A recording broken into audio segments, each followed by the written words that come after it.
Уважаеми зрители, вие гледате извънредния ни брой, посветен на делото срещу Спаска Митрова, абсолютно наживо. Продължаваме дискусията по темата политически ли е процесът срещу нея, но преди всичко да посрещам с аплодисменти Андрей Арнаудов!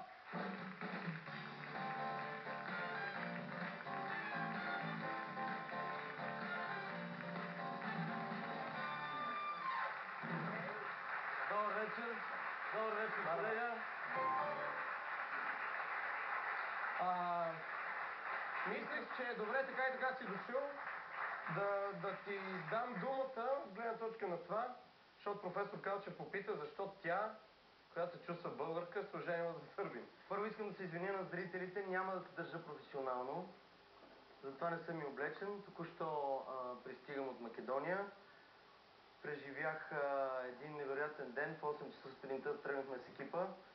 Прибрахме се преди минути. Не можехме да пратим по интернет нашите видеа, тъй като интернет в Македония... В Гевгили? Да, в Гевгили е много интересно нещо. Е малко години назад.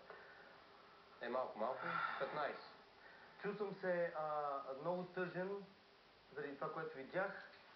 Много горд заради един човек, който ще видите накрая и заради Спаска и заради майки.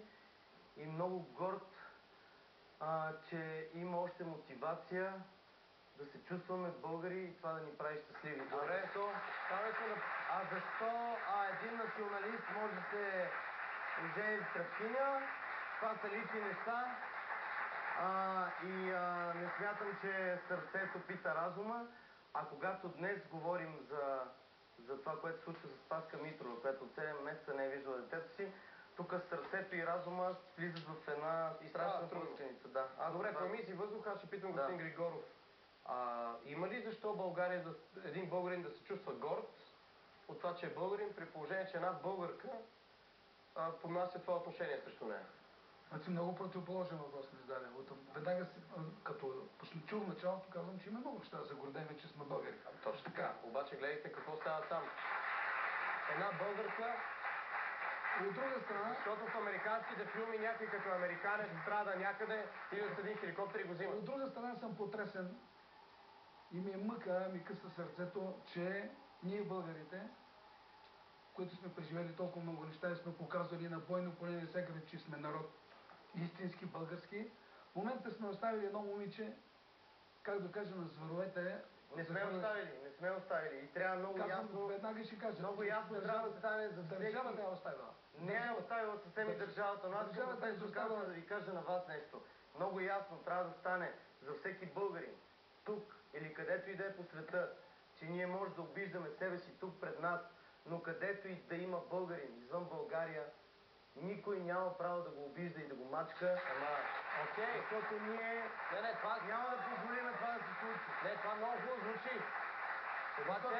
Вие ще видите накрая, видях и други българи, които казват, че тук ще ни убият, тук няма да имаме работа, тук ние няма да имаме живот, ако кажем, че сме българи.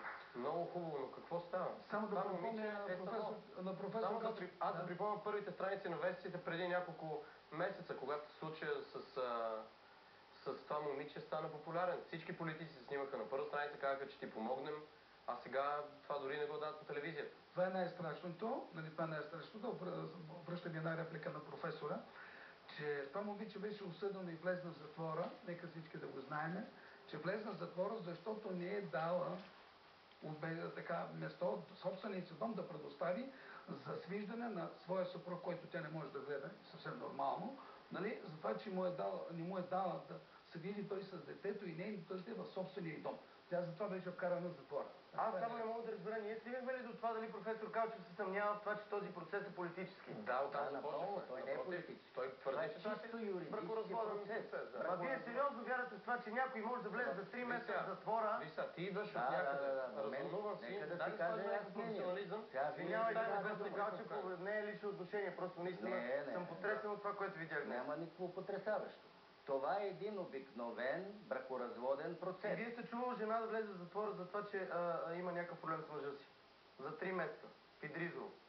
Сега аз не разбирам какви са другите практики, но това е един обикновен, аз не съм юрист, обикновен бракоразводен процес. Това е интересен въпрос. В колко обикновени бракоразводни процеси според вас майката не само, че не получава правата, а влиза в затвора? предположете, не сте юрист. Не съм се... Само секунда, професор Танчев, само да ви вметна. Вие не ми давате думата, аз да си изкажа. Че в Македония същото е забранено свиждането да става в дома на майката. В македонски... Вижте сега. Кажете, професор, Как да ви кажа? Дайте ми малко, 2 минути да ви кажа. Нашето дружество за приятелство с Македония, на което имам честта да съм председател, когато започна тази история, ние се заинтересувахме, защото ние искаме да защитаваме правата на човека. И тук, и там. И ние имаме принципно становище, че ако се окаже, че там има основания във връзка с този процес на някакви нарушения на правата на човека от страна на Македонския съд, Какво да стане? ние ще се намесиме. Но И вие смятате, че няма такива нарушения? Ние проверихме нещата, възложихме на наш член на нашето ръководство да прочете всичките неща, протоколи по съда, решения и се оказа, че такова нещо какво е това няма. сдружение? 2 думи за него. И че тук има...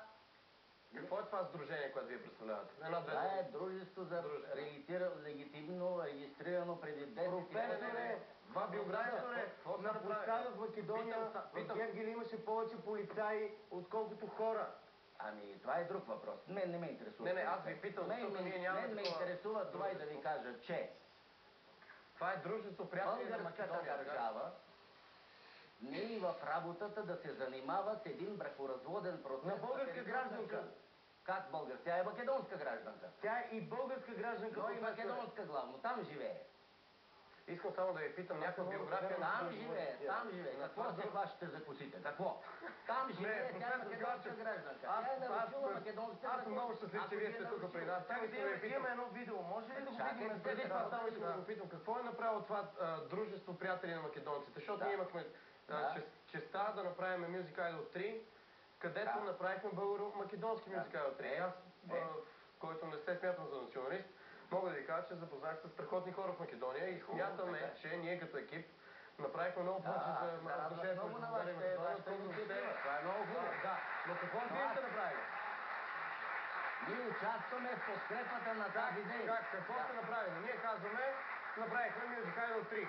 Иждане, Кой иска да дадем някакви пари, за да направим нещо? пари, ако искате да ги Няма да ви, няма пари. За мен изобщо не ми е смешно. Въпросът е в това, че сега някои хора тук в България, и за съжаление и медиите, ето сега се очудвам, аз уважавам вашата медия, но съм очуден, че вие сте се хванали на една много тънка въдица да защитавате една кауза, която е неудържима. Почвате с оценките Вижте да какво, защитаваме. в Европейския съюз, на която ние сме член, на който, нали, има ясно положение. Националното правно там законодателство се съгласува с европейското. Ако влиза в противоречие, тогава Европейския съюз ще държи сметка. В случая няма никакви реакции от Европейския съюз. Добре, искате ли да пуснем кадри? Вие знаете ли, че Европейската комисия, нейният представител в Скопие, знаете ли това? След като стана тази история, е проверил случая и е казал, че няма никакви нарушения. Как няма нарушение? Тя е лежала 3 месеца в затвора, не си е виждала 7 месеца. Сигурно е направила нещо, за да лежи. Имаше повече Сигурно е правила нещо, не знам. там. Какво е направила? Аз ви казвам Има как... психическа експертиза. Чакайте, господин Андрей, аз ви казвам какво е декларация Винаги на първо име, като Европейския представител в Скопие. Господин Григоров, едно изречение и трябва да Европейския представител в Скопие каза това. Нали, че няма нарушение от Македонския съд и че България не трябва да пренагрява този проблем. Защо вие го правите този проблем държавен? Да, благодаря. Не може едно бракоразводно дело да го правите в такова. Благодаря. Господин Григоров.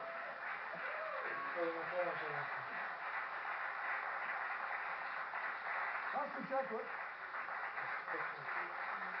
очаквах, че професор Калчев днес ще ме поздрави и ще ми благодари,